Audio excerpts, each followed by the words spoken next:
Hello, YouTubers, class of 2114. I had a busy day today. It's only a little bit after 3 o'clock Pacific time. Santa Barbara, stop! Pacific time. And I have been to the VA to see my job coach and to the grocery store. And it's only 3 o'clock. I was like really, really early. Well, for one thing, um, I have plans for Thanksgiving. I have different things I need to do the rest of the week, and I wanted to get it over with. Plus, I had no food. Fred Meyer's is the grocery chain that we have here in my area. It's kind of like um, it has food and some of them have food and stuff on one side, and then on the other side they have like apparel and you know uh, blenders and stuff. But usually I go to the marketplace where it's just food. But today I had to get a few other things. So I had to go to the other side. I had to go to the big one. I had to go to the big Fred Meyer. I didn't go to just the marketplace. Anyway, so I did all of that this morning. Over the weekend, plus and tomorrow night is the movie Trains, Planes, Automobiles. Saturday morning went to Breakfast Club. Um, I think I talked about going to Olympia, looking at the apartment. That was Friday. I'm trying to think. Yeah, that was Friday. I probably talked about that Friday. I'm not gonna talk about that anymore. But the apartment's so small. I was so disappointed. It's my stuff's not gonna fit. It's not gonna fit. So that's gonna be phase two. It's gonna be well, I have to have my books with me. I have to have my desk. I have to have my bed. There's some things like the entertainment center. I can get another one of those. I can get another I have a wine rack. I can put that in storage. The only thing I'm really worried about is that television set, what you guys see behind me, because well, on the other side of me, because I can't. It's not going to be room for that. And if I try to hang it, it's going to take up all my whole living room, and I don't believe in the television set being the focal point of any room. I think that the you should have books and knickknacks and things like that should be, and your furniture should be the point. I would love to have a private living room and a private office, but I think in that other place the living room is going to be the office. I got a feeling. And I don't know what I'm going to do about Christmas because usually I have it's raining. I have the Christmas, Hanukkah sort of Christmas cup thing here for my godson because I think I told you guys before his parents broke up. They used to go to Mexico as a family every Christmas, and now they don't do anything. No one decorates. His mom doesn't decorate. His brother and sister-in-law and all those guys decorate. But I don't know what I'm gonna do because it's just gonna be too small in there. I don't know, but we'll see. We'll see. We'll figure that out. I'm just thankful. I got somewhere to be inside. I can put up with a little. I can close up, tighten up a little bit for the time being. I gotta have my clothes. I gotta have my shoes. I have to have my books, my stereo. Of course, my computer, and also to my cat. And like I was saying, that was the hard part was to get a it was to somewhere that would have my cat. And like I said, I think I said Friday or Saturday or whenever I did the other videos that I'm too old for roommates. I'm too old for sharing a house anymore. I can't. I did it once. Well, that's a funny story. Can't tell you a story. What happened? I had this roommate. Well, anyway, okay. First of all, my son left to go away to college, and he had his own townhouse over in Stillicum. He was going with this girl back then. I think, yeah, I think he was going with Haley, and yeah, because they had another roommate who was scared of his lizard. My son had this iguana named Igatowski, and Bisa, I want to say, but she was a fantastic photographer. She took some very, very good pictures of Michael. and she worked on film too. I remember that. It's been a while. So anyway, we had this huge apartment, and I was like, I don't need to be paying for all this like this. I really don't. This is too much. That's before, Michael was just in college and he couldn't help me out anyway. Wouldn't take any of his money anyway. As a matter of fact, they were broke. Every Thursday, I would, I would ride over I would stop at Albertsons, that's another chain, and get, ready-made chicken and get all this different stuff, and cereal, milk, just a little bit of groceries. And I would take them over. I'd wash if he had dishes, I'd wash the dishes, whatever. And the iguana tried to scare me, but I wasn't scared of that thing. I'd eat it and then make a belt out of it. But yeah. And so he lived in the really nice townhouse over in Stillicum. Actually, when my friend Pat came from DC, he actually was living there. So that had to have been, can't remember. She came in 2002 and he was still living there. So I remember that. So anyway, I had actually sent to an agency, hired an agency to find me a place to stay. And like I said again, the issue was the cat. So what I was going to do was I was going to go and stay at one of those what do you call those things? They have them all over the world, I guess. Extended stay hotels, where you can cook and stuff your own thing. As a matter of fact, this apartment that, I looked at Friday is just about the size of one of them, a teeny bit bigger, but that's all. But so I was looking, for just a little something. I'm trying to think, where was I working? I know I had a really good job at the time, which was good. And what I was going to do was I was going to have somebody board, uh, foster care my cats, and then I was going to live because I had two at that time, and I was going to stay in the extended stay until I found, took my time and found somewhere. Put my stuff in storage. Some of it I just left, but that was trash because I'm like, I'm gonna get new stuff. See, that's the only thing about this living room furniture. I don't want to get rid of it, give it to the Goodwill or anything, because I'll need it for the den. I'll probably get brand new living room furniture, but I'll probably have some kind of den or some kind of rec room or TV room or something. Um, and that's where I'm going to use this furniture that my godson gave me a chair, a big armchair with an ottoman, and his mother gave me when I moved here. My housewarming present is like a settee, like a little, like a love seat, I guess, because like I said, it's this, So, um, anyway, so while I was looking for the cat, looking for somewhere to foster the cat, I had called. They had given me the number of this one woman. She didn't have any room, and she gave me the number of another woman, and I called her. No, she asked the lady who was looking around for the place for me. Said, "Well, where is the woman gonna live? Where?" Because they explained that I was a lady, single lady, grown kid, looking for um somewhere to watch my cats so I could stay at a hotel. So she ended up calling me, or I ended up calling her. Her name was Jacqueline. I have a sister named Jacqueline. And she said, "Well, come over." She said, "Come over." And I went over and looked at the house. It was a very nice house. She was a nurse, never there, worked 4 tens over the weekend. I mean, it was perfect. It was perfect. I worked during the day. I had the whole house to myself always, just about. I had two cats, she had three, and then she was fostering two or three, and she was um um a counselor for people who had lost pets, and a nurse.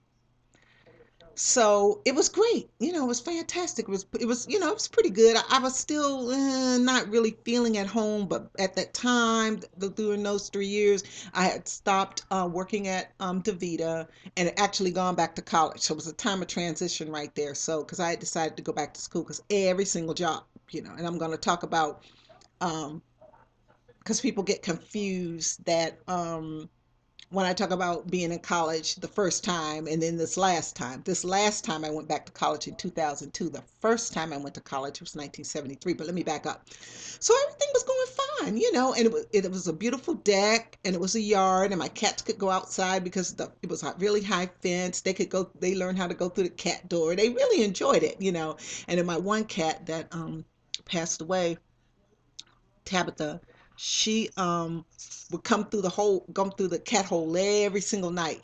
When I came home from work, it's like she knew when I was walking up there. And then later on when I went to was in school, she walked. I really missed that. She did that here. She was the only cat I've ever seen do that. Come up to you like a dog when you come home. Zanzibar doesn't care. Sometimes he's at the door. Sometimes he's at the door, but he's an old man. He does what he wants to do. So anyway, things went well for about 2.5 years, and then I don't know, she stopped taking her medicine, whatever, and ended up one night going crazy. I was wrong with her.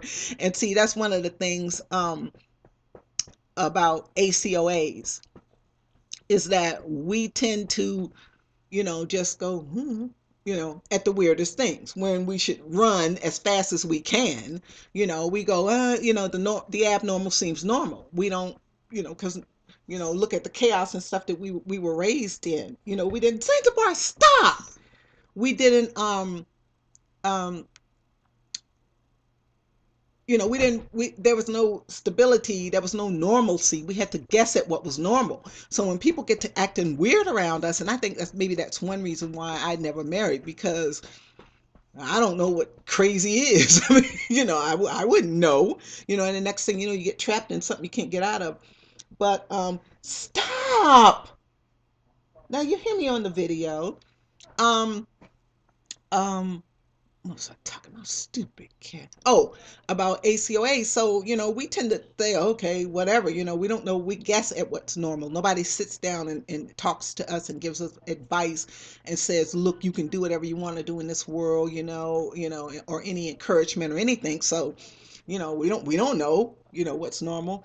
And she just, I think she stopped, but she was really, really sick, and then she stopped taking her medicine. I think she was bipolar. That's what I think, because she stopped taking her medicine. And one night I'd had my son over, and a couple of friends of his and their girlfriends, like that. And it was a really nice deck out back, and we barbecued and all that stuff. And, it was time for the kids to go home. And I went to walk them to their cars and came back. And make a long story short, she had locked me out the house. She had locked me out the house.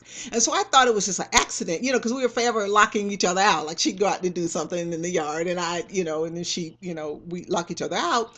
So I called her, and she just was acting weird. I don't know. I can't, I don't want to even think about it. But basically, she wouldn't let me back in the house. And so I said, and I had on like a lounging pajamas. I didn't have clothes on like this. And so I said, well, give me something to wear. Because by this time I'm thinking, oh my gosh, this is crazy. This woman is not going to open this door and let me back in here. And so I thought, what am I going to do? So I said, well, I talked her into handing me my purse. I said, well, hand me my purse. And I was like, Lord, please let that cell phone be in that purse. Because you know how your cell phone is. It's everywhere. Well, no, I have one specific place I put it. But I mean, it's on a piece of furniture. 99% of the time, it's not in your purse. Thank goodness it was. And so I couldn't think of anybody to call. And I think by that time, yeah, I couldn't think of anybody to call. And I knew Michael was on his way home. So what I did was I called one of my teachers, and well, we were kind of, friends, and I liked him, but he wouldn't, because he was a teacher there, and I had been a student at the time. But I called him and I said, I'm locked out. My roommate's gone crazy. I'm locked out. And I called the police, and the police, not 911, but the regular number. And the police came, and they were like, they told her, since she was my landlord, quote unquote landlord, that she could not lock me out with my stuff, but lock me out away from my stuff. That's against the law. You can't do that. So after the cops and everything left, and I still wasn't going to stay there that night. I wasn't crazy. I was not going to stay there. So I ended up my friend came over, and then my son had almost got home, and he turned around and came back. And I went and stayed at my son's house that night, and then right after then, I was like, okay, I'm out of here. I am out the freak of here. So by that time, later on that year, my son was getting ready to go to Austria. That was his first overseas assignment. He was going to Austria, and he um, he had a nice. By this time, he had a nice apartment down in Olympia. See, I've lived in Olympia before, and I ended up moving down there, and he had a friend living with him at the time, and I had to, wait till his friend got out of there, because people just can't get up and walk out and find somewhere to live. So he ended up getting a nice place with his girlfriend. So yeah, and I lived there for 7 years, and I moved here. It'll be 4 or 5 this July, but I won't be here. I don't think I'm gonna be here any longer. I came home today, and the garage door was up again, stuck, broken. And people pay a lot of money. And then we got some kind of flyer. I think it was Sunday. I don't know. I don't think I opened the door, but maybe once Sunday. Um, and there was this notice on there saying that someone had been cruising the uh, garage, I guess trying to break in cars or something. I'm like, well, that sounds real safe. And then I come home and the garage door, it's time to go. Okay. It's time to go. And we have those electronic keys. And when I was getting ready to leave this morning, I put the key in went to lock the door, and the little red light went beep, beep, beep, beep, and I thought, oh my God. So maybe the battery in the door is getting low. So I'm gonna have to remember until I go and get my key recalibrated not to lock my door. But when I'm in here, that's one thing, but not to, in essence, lock myself out. But then again, I don't know, with these people wandering around. So anyway, my son, will you stop? My son was moved in with his girlfriend because it was only in a matter of a few, weeks before he left for Austria, maybe two. And so I moved down there, and I had a good time in that apartment. That's where I went to school. Um, that was almost my whole college career there. It's just wonderful. It was a good place to live. But then I moved here. That was much. um Down there they had a big clubhouse. They had an indoor pool and an outdoor pool. They had a workout room.